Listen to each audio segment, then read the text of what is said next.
This past Sunday, we were talking about a term, relational aggression. Relational aggression is non-physical aggression towards another with the purpose of bringing down their reputation or social status or heightening one's own social status. Because teenage girls are often in high social competition with each other, there's been a major focus on them and relational aggression.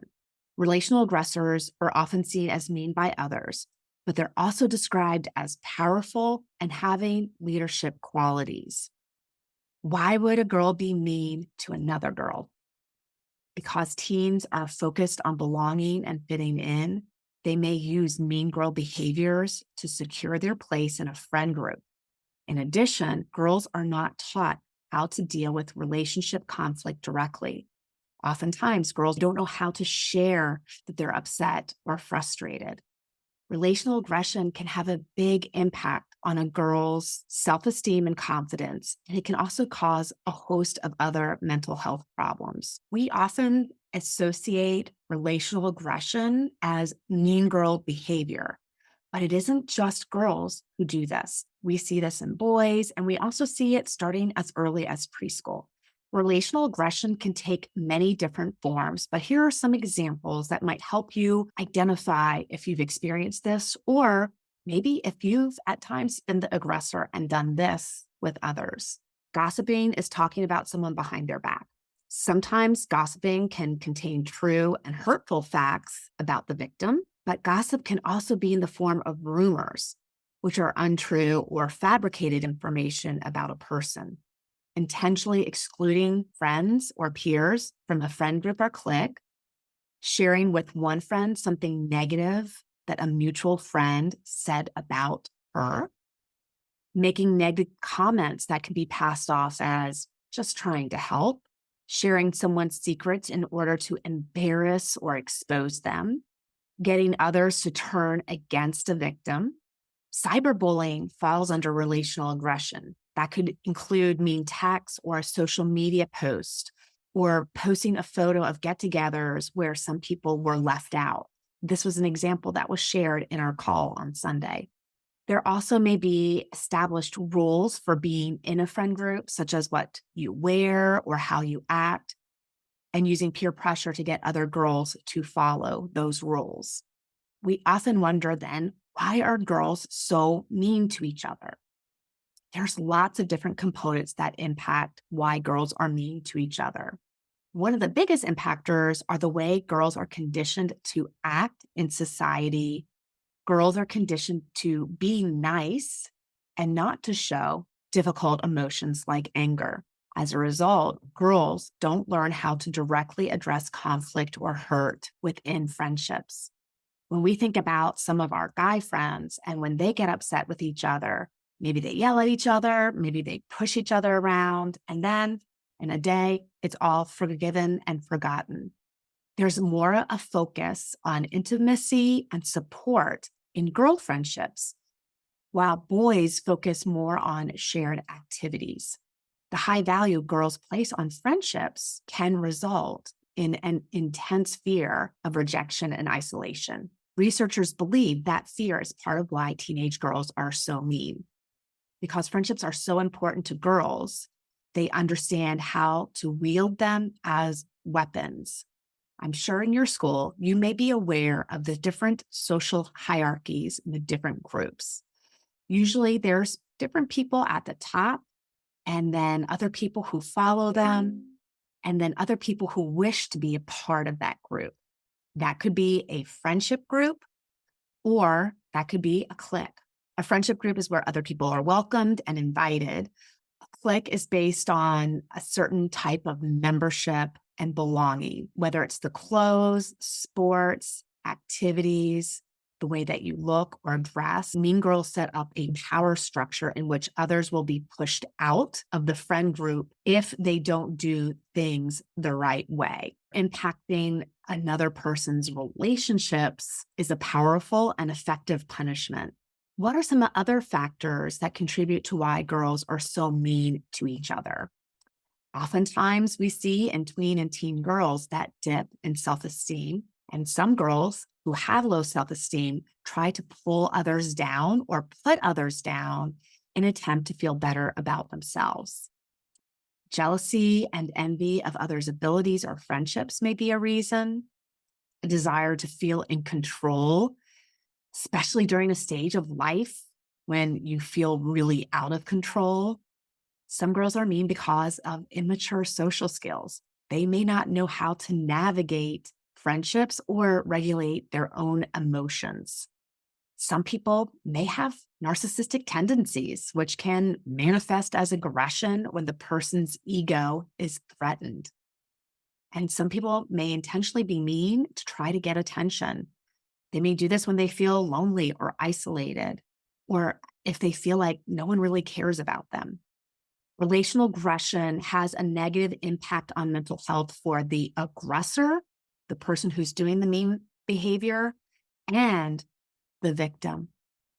For victims, the experience of being rejected and insulted by someone in their friend circle can lead to low self esteem, a lack of confidence, and difficulty in trusting other people. Adolescence is a very vulnerable time in your life. Teens are struggling to build identity. This type of bullying leaves them feeling isolated, inadequate, unattractive, and not worthy of being liked. And these feelings can last for years, even into adulthood. When girls are already at risk for mental health issues, relational aggression can catalyze anxiety, depression, and thoughts of self-harm, eating disorders, and/or substance use and abuse. And even girls who are not the objects of relational aggression behavior are affected. Watching what happens to their peers can cause them to retreat from their friendships, can prevent them from speaking out and stop expressing their opinions to prevent them from being the target. But we also know that the girl that is using the relational aggression is also suffering. She's using control and manipulation to get her needs met, which can stunt her social and emotional development. Oftentimes, girls who use relational aggression feel that no one can see who they really are inside. They wonder whether they're popular because of who they are or because their peers are afraid of going against them. As with victims, this lack of trust can impair their ability to form close and real connections. For some girls, relational aggression is part of a perfectionistic personality type. And at some level, they believe that they must be perfect to be loved. And that includes being popular and in control. If you're experiencing relational aggression, I want you to remember these things. First, know that it is not your fault that you are experiencing this. Oftentimes, when we are bullied, we internalize the experience. We take it personally. We think it's something about us that is causing people to be mean to us. You deserve to have friends that love you and value you for who you are. And that may take finding those people. It may not necessarily be in your current friend group at school. If you are being victimized by your peers, understanding why girls do this and what they're getting out of it or what they're protecting themselves from can be helpful for you. So take a step back and look at, why is this happening? What is the person getting out of treating me in this unkind way? Are they trying to elevate themselves? Are they trying to push me out? Are they trying to gain more control in their group? Great girl, there are ways for you to deflect that relational aggression and take back your power and your control. The first is projecting a sense of confidence. You may feel very hurt. You may feel very vulnerable. You may feel even a little anxious when you're around different groups at school. What I want you to do is have a smile on your face, check your body language. We want to have our shoulders up and back, walking with a sense of pride, holding that head high, making eye contact. Don't look down, look up, have a pleasant smile on your face, and imagine there's a force field around you that is protecting you from all the negativity. But this smile and this body posture of confidence lets other people know, especially those that may be targeting you, that it is not impacting you. that you are not vulnerable to their mean things that they are saying or doing. When we project this sense of confidence, it's our way of taking back our control and letting others who are unkind see that they don't have power and control over us. Using your voice is another way to take back your control, pointing out when someone is being unkind. If you're feeling the effects of relational aggression at school, I want you to look at who are those that are your supporters. There may be people at school that you may not see as a close friend, but you may have other healthy supporters at your school that you can surround yourself with rather than spending time with this group that is trying to push you down or push you out or control your connection to other people. The next thing I want you to do is put your energy and focus into healthy friendships. Sometimes we're very scared about stepping away from a group or a clique that we're involved in, and we worry that it'll impact us in negative ways or that we won't have any friends or connections. But if there are unhealthy and unkind behaviors in that group, and if they don't align with your values or character, it's best to step away and look for healthy friendships. Brave girl, if you are the target of relational aggression, please know that you are not alone in this experience. And it is not about you.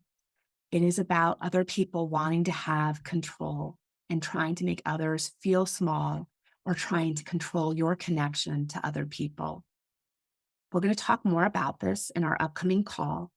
If this is something that's going on right now with you, reach out. Please share this in the community page so that we can encourage and cheer you on.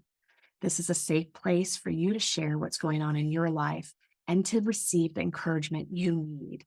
You have friends here. You are part of this brave tribe. There are other girls that are cheering you on and wishing you well. And I am cheerleading you all the way. I want good things for you, and I want you to have healthy self esteem about yourself. So please know that if you're experiencing this, it's not about you, it's about these other people being intentionally unkind, these other people that are trying to control your connection to other people. I want you to put on that smile, walk with confidence, and just know you are not alone. There are people out there that want to meet you, that want to be your friend, and you're going to find them. And you don't have to do it alone. We will cheer you on along the way. Remember, sweet friend, you matter. Continue to live life bravely, and I can't wait to see you on our next call.